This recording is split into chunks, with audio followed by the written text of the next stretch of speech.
Setiap generasi itu kan pegang kunci masa depan bangsa ya.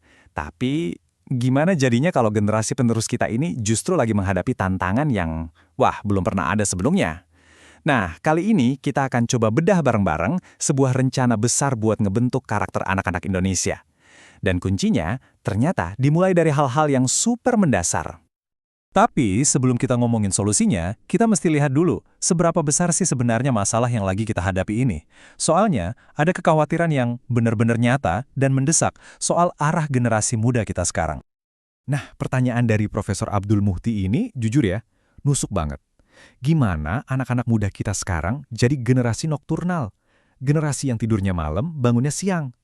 Ini tuh bukan cuma soal jam tidur loh, tapi ini tentang pergeseran pola hidup yang fundamental banget. Dan dampaknya, wah, bisa kemana-mana.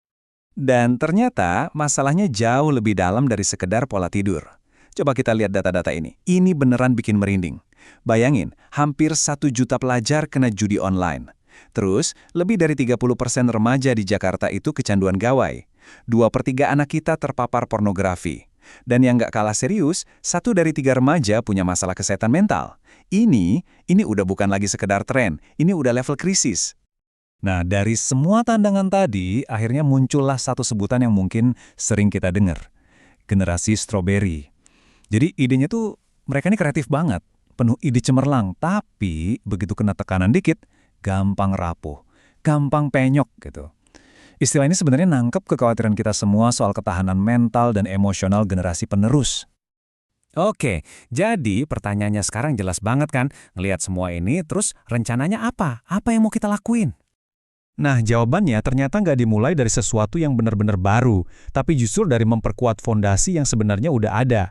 Yuk kita coba pahami dulu kerangka besarnya. Fondasi ini namanya PPK, singkatan dari Penguatan Pendidikan Karakter. Gampangnya gini, ini tuh sebuah gerakan pendidikan nasional yang tujuannya mau menyeimbangkan semuanya. Hati, perasaan, pikiran, sampai fisik.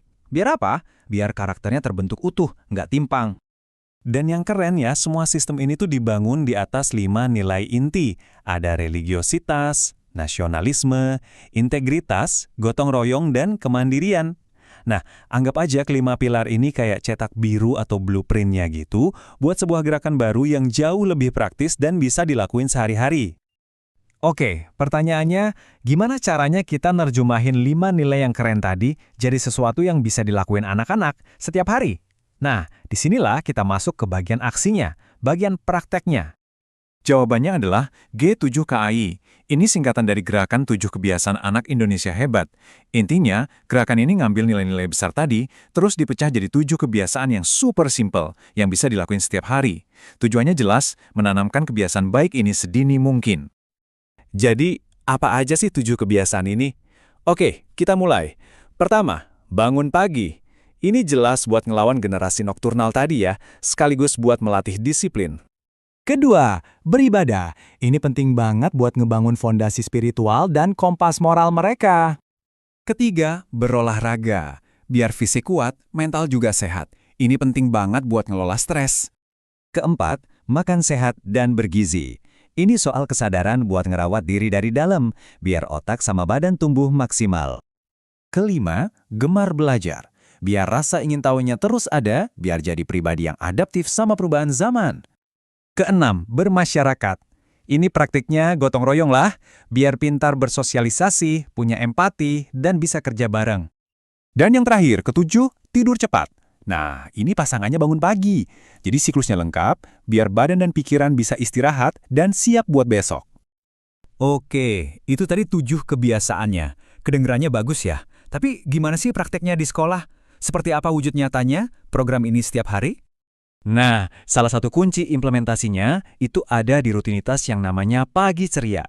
Jadi, sebelum kelas mulai, para siswa itu diajak senam pagi bareng, terus nyanyi lagu Indonesia Raya buat numbuhin rasa nasionalisme, dan pastinya berdoa bersama. Intinya, hari dimulai dengan semangat, kebersamaan, dan energi yang positif. Mungkin kelihatannya simpel banget ya, cuma bangun pagi, olahraga, makan sehat, tapi jangan salah, di balik semua kesederhanaan ini, ada sebuah tujuan yang super besar. Ada sebuah teori perubahan buat skala nasional.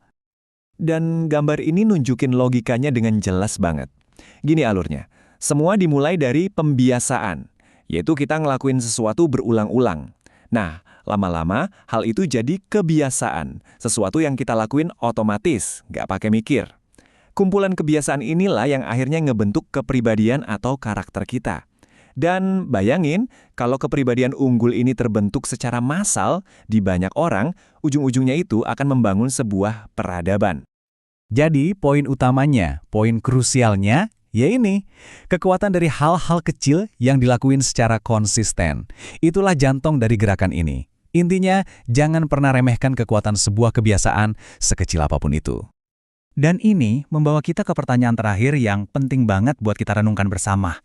Di tengah gempuran tantangan zaman sekarang yang serba kompleks, ada medsos, ada AI, macam-macam, apakah kembali ke kebiasaan-kebiasaan yang super dasar ini bakal cukup buat ngebentuk masa depan bangsa? Cuma waktu yang bisa menjawabnya.